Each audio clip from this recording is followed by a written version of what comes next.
Well, good evening, everybody. Welcome to official honored guests, veterans, and families. Today, we gather for United to Remember 250 years of service to 9/11 Muscatine tribute. A solemn tribute to the courage, sacrifice, and resilience that define our nation. As your mayor, I stand here today as a proud and blessed citizen of the United States of America. As we honor the memory of September 11th of 2001, reflect on the courage of World War II, and celebrate the 250th birthdays of our Army, Navy, and Marine Corps. How fortunate are we to live in a nation where liberty is celebrated, freedom forms the apex of our values? How fortunate are we to live in a nation that for more than 100 years has been and remained the leader among the world's nations and an undiscouraged and untiring champion for the oppressed? Time and again, we have demonstrated our ability to protect our nation, aid our allies, and pursue our foes with a commitment backed by our most precious treasure, which is our people. How fortunate are we to live in a nation where there has always been men and women who understood our nation's need with honor, answered call of duty. It has been written in the book of John, chapter 15, verse 13. There's no greater love than to lay down one's life for one's friend.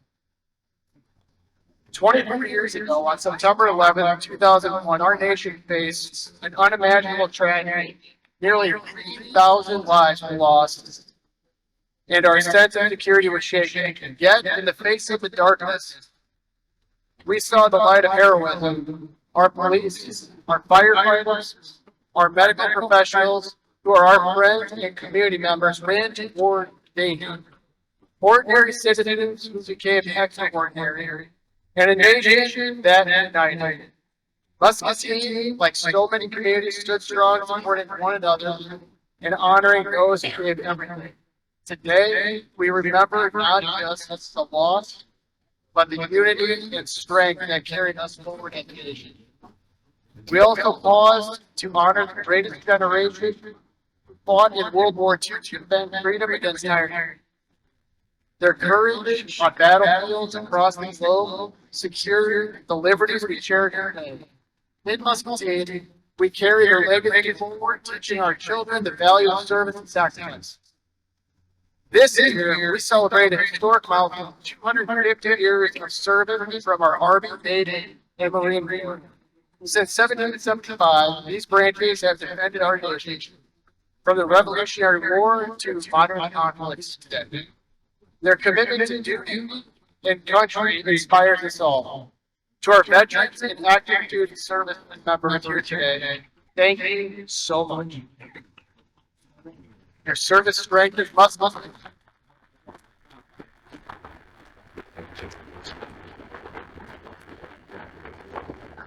Your service strengthens Muscatine, our nation.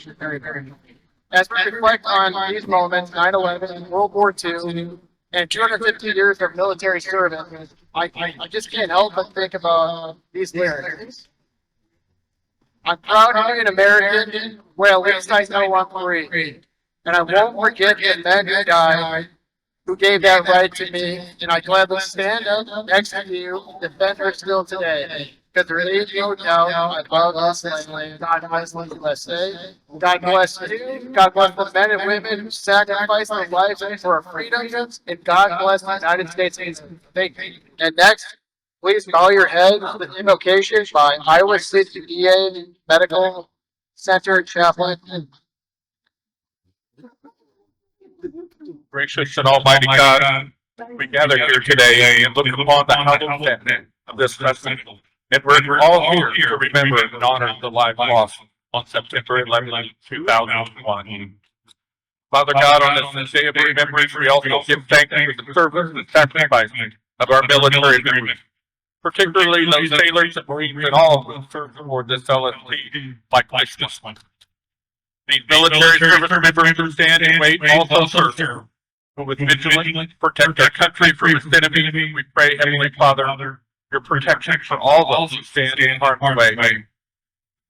Most of all, God, we pray also for your divine spirit to come into our hearts and minds, to commit ourselves to instruments of peace and to work tirelessly for a safer and more hopeful world for generations to come. Amen.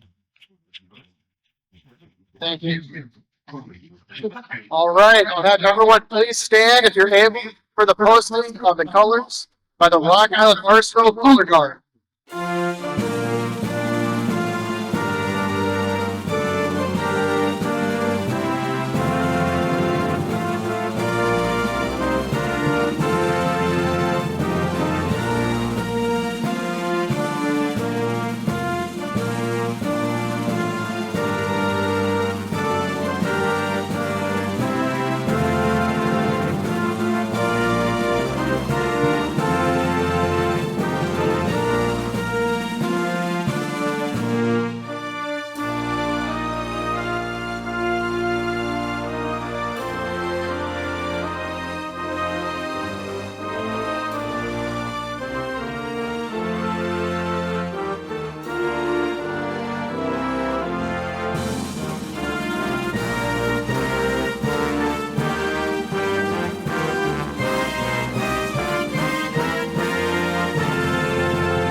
I want to thank Mayor Barr, our General Chief Warrant Officer here from Muscatine.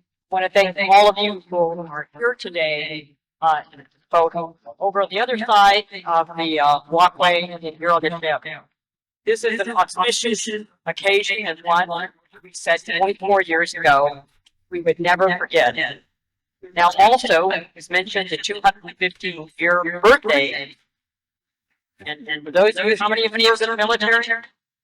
Hey, you know, there's always a rivalry. Well, I've just been saying the Army is older than our country. Go on. So 250 years of our Army, of our Marines, the 24th anniversary of 9/11, and Pat said, courage is not the absence of fear. Courage is the ability to face fear and run toward it, run into it. And we certainly saw that on 9/11. Our responders, our police, our firefighters, our first responders, who even to this day have had challenges which we're working through. Given circumstances that have happened recently in Minnesota and in Colorado, and then on the 24th anniversary of 9/11, I want to harken back to that time. As we saw those perfect events after the first plane, and the second plane hit. And we knew together as a nation that this was our modern day Pearl Harbor. And we came together as a nation, as Americans, and those veterans who have given us the liberties that we currently possess now, that are emboldened and embodied in our flag. Please know that we are not a perfect nation, that our values are aspirational. And I ask for all of us to reach in, to be our better self, to be American first and foremost. God bless you. God bless the United States of America. God bless our Army, and never forget.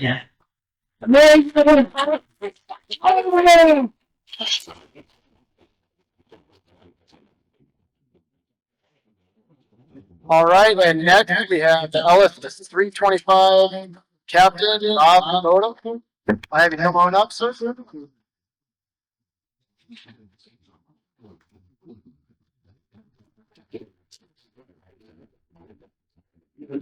So, Captain, I have something a little special for you. This is first of all, we're just thanking for blessing to have you here in Muscatine, and this is for Muscatine today. So I'm going to present it with right here.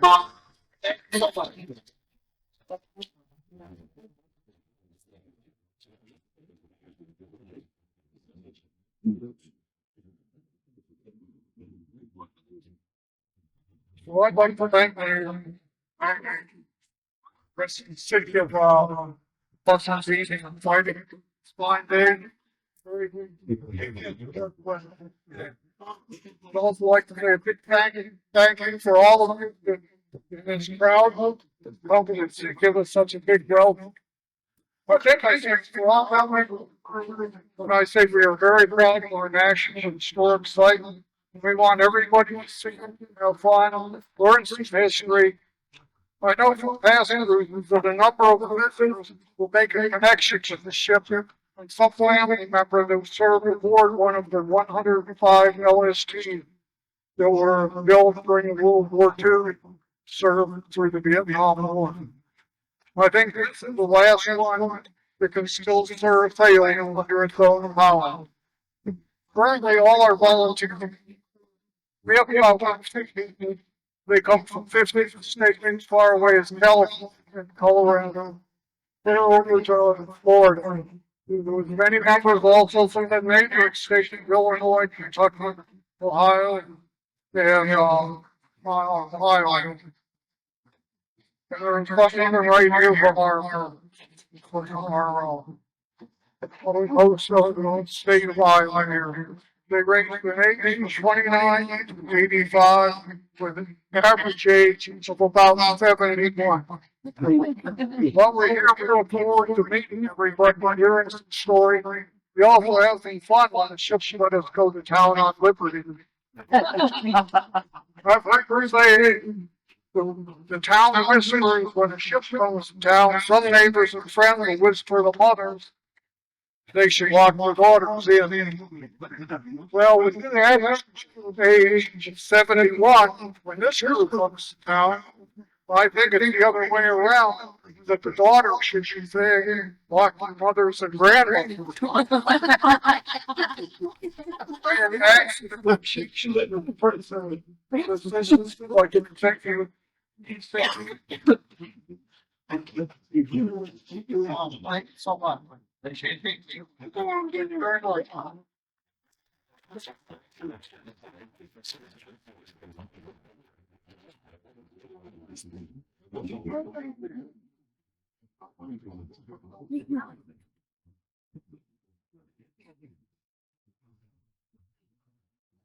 And next is Brigadier General Richard Porter, Deputy Commanding General.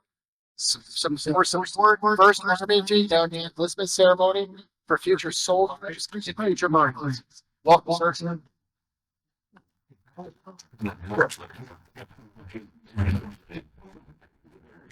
You hear me? Here we go. All right. You're on the way up.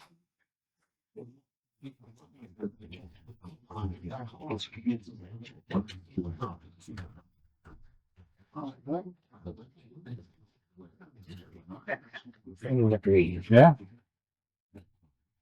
He must have been praying for it. So I felt the word either. Thank you. Praise that.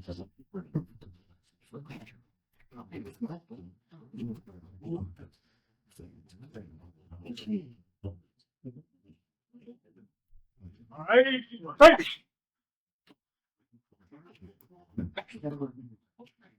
All right. Raise your right hand. Repeat after me. I state your name. Do solemnly swear that I will support and defend the Constitution of the United States against all enemies, foreign and domestic, that I will bear true faith and allegiance to the same, and that I will obey the orders of the President of the United States and the orders of the officers appointed over me. That I am according to military justice and regulations. So help me God. Congratulations. Well, congratulations. Next, we have our very own Fire Chief Hartman to come up to give a couple remarks.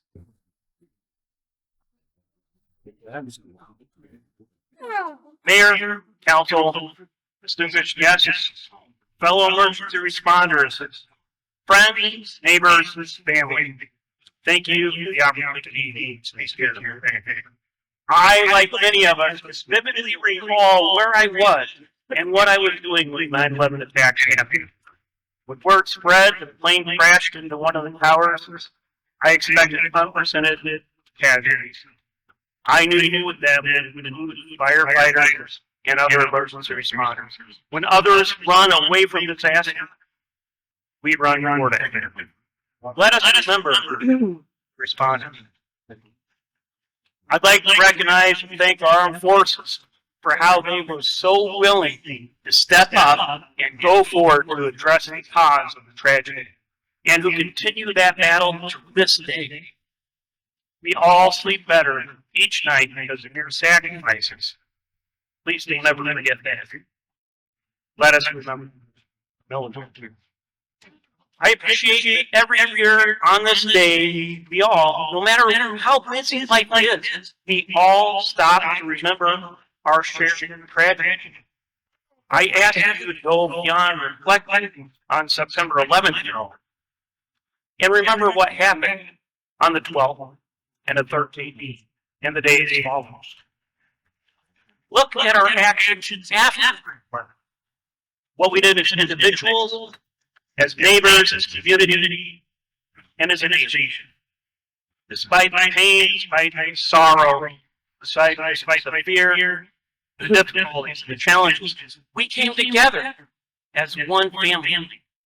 We made it through. We survived. It was not easy at first, still does. But we together stepped up, and without regard to all the things that tried to pull us apart, we pulled together. Remember what we lost that September morning, but do not forget what we did the next day, and the next, and the next. Let us remember how we all came together. We are here to honor those lost on that day, but let us also recognize the efforts and action of those who responded in the days and weeks after that first plane hit. Let us thank our military for stepping into harm's way to address the cause of the disaster. Let us acknowledge the support and encouragement of everyday citizens, friends, family, and community that helped all of us make it here. When we leave this place tonight, please think not only of the 11th of September, but of what we all did when after walls fell. Let us take that as inspiration and once again hold together, support each other, encourage each other, and together make our community stronger and our nation a better place to live. Thank you very much for your time tonight, and thank you for making this a special event. And next, I'm going to welcome back up Brigadier General Horner. Good evening, Muscatine. Thank you for being here tonight as we welcome the historic LST 325 to the beautiful section of the mighty Mississippi River. I am Rich Warner, Deputy Commanding General for Support at 1st Army, headquartered over in Rock Island Arsenal. It is truly an honor to be here with you this evening and to have the opportunity to highlight the rich history of this vessel and its connection to the unit I am proud to help lead today. A special welcome to Iowa Congresswoman Miller Meany, Iowa State Senator Mark Laughlin, and members of the Muscatine City Council, Nancy Lewis, Don Lamb, Jeff Osborne, Nadine Brockhart, and Peggy Gordon, and thank you, Mayor. Before I go any further, I want to highlight an extraordinary World War II Gold Star family member with us tonight. Kelly Sullivan has made the trip from Waterloo. Those of you who are World War II history buffs may recognize her famous last name. Kelly's grandfather, Albert, was one of the 5 Iowa Sullivan brothers to perish when their ship, USS Trudeau, was torpedoed by a Japanese submarine in November 1942, following the Battle of Guadalcanal. All but 14 of their crew of nearly 700 died at sea. including George, Francis, Joseph, Madison, and Albert Sullivan. Sullivan's deaths are considered the greatest combat-related loss of life by one family at one time in U.S. military history. To this day, our Navy has a destroyer in its fleet named the USS Sullivan. Kelly, thank you for being here this evening, and God bless your family for their service and sacrifice. Please join me in a round of applause for this outstanding Iowa Colts.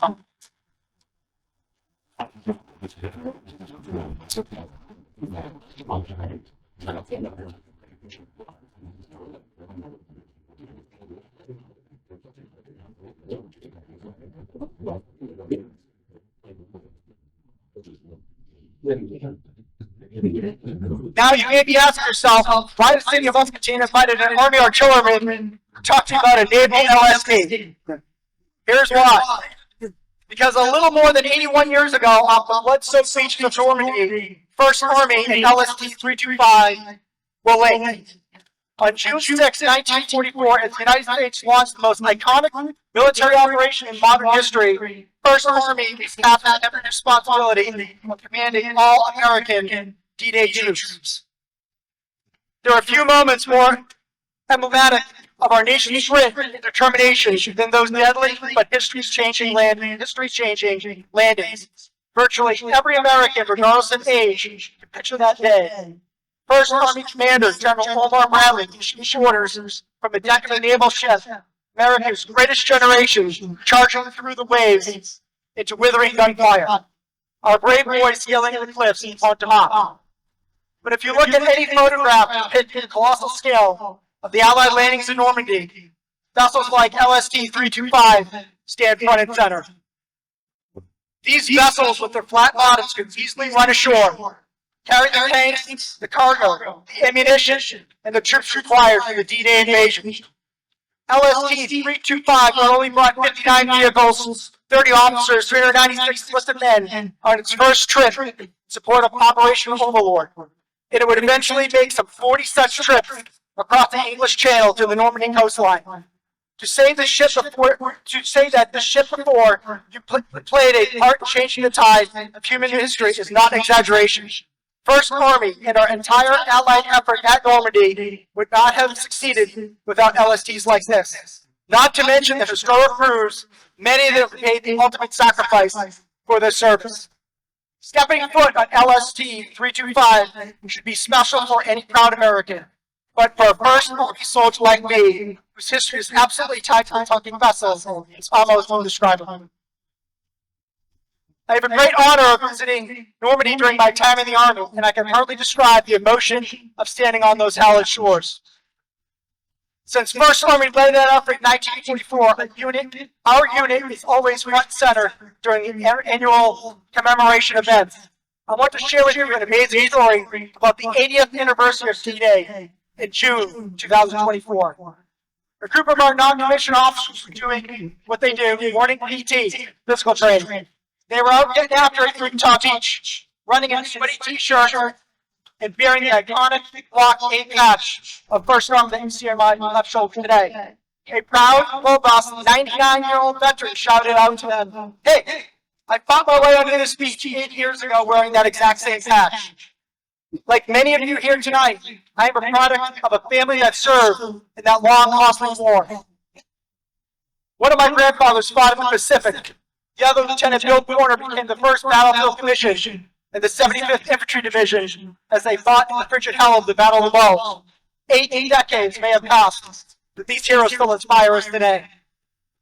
I've seen a moving video about LST-325 and an elderly man the Navy has whose vessel in modern times. But his mind's eye sees, and as we looked in 1944, he sees brave young heroes he once served with. He sees a different world. As 1st Army has led the commemoration events in Normandy over the past few summers, our soldiers have gotten to meet men and women just like that. These aged warriors would be standing in France in 2024 or 2025, but they were envisioning the events at decades prior. They would share these stories as if they happened yesterday. Our iconic World War II generation as much as it pains us, is almost gone. Before I close, I would be remiss if I didn't acknowledge that we're gathered here today on the 24th anniversary of one of the darkest days in American history. Some have called 9/11 the Pearl Harbor or the D-Day of our generation. Those terrible events of the 1940s created what became known as America's Greatest Generation. Heroes like the Sullivan Boys. Heroes who would storm the beaches, scale the cliffs, and capture islands. But I would suggest to you that when those planes crashed into the World Trade Center more than 2 decades ago, another great generation was born. They rushed into the burning towers. They fought in the hostile Afghan valleys. They eventually brought to justice the terrorists who had masterminded all the death and destruction of that gut-wrenching September morning. It's been an honor of my life to serve and lead with many of them. It is my greatest hope that this event, on this historic day, leads us all to pause for a moment and think about the American heroes of every generation who have stepped forward when their nation called. Thank you for being here tonight. I enjoy learning about the history of this incredible vessel. I hope you find yourself like the elderly sailor in that video, gazing at the slice of living American history and envisioning all the great men and women who once served on it. In the Army, we often say we stand on the shoulders of giants, and I know many Navy brothers and sisters, and Mrs. Kelly Sullivan will agree the same thing that applies as we remember the naval heroes of LST 325. Thank you again for being here. God bless you. God bless all those who are lost on 9/11. And God bless our troops of every American great generation. This we will defend.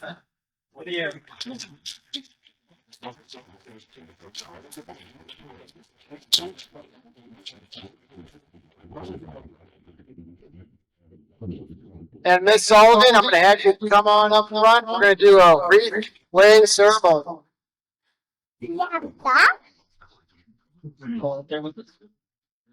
Yeah, absolutely.